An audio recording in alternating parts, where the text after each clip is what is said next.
ल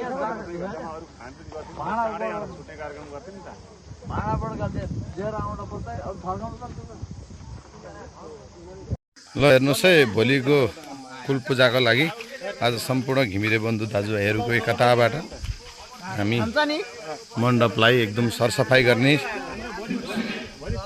र भोलिको लागि सहज हुने गरी सम्पूर्ण खटेर चाहिँ हामी तयारी गर्दैछौँ। घाट चमरहरू सरसफाइ गर्ने लगायत मण्डप वरिपरि सरसफाइ राखेर मन्दिरको शोभा बढाउने कार्यक्रम भइरहेको छ।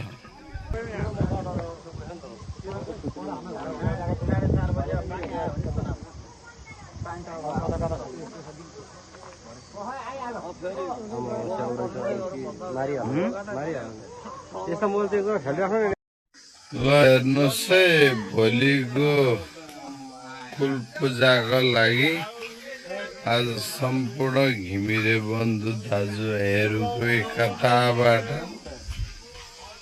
हामी मण्डपलाई एकदम सरसफाइ गर्ने र भोलिको लागि सहज हुने गरी सम्पूर्ण खटेर चाहिँ हामी तयारी गर्दैछौँ।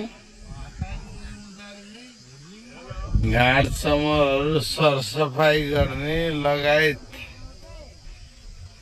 मण्डप वरिपरि सरसफाइ राखेर मन्दिरको शोभा बढाउने कार्य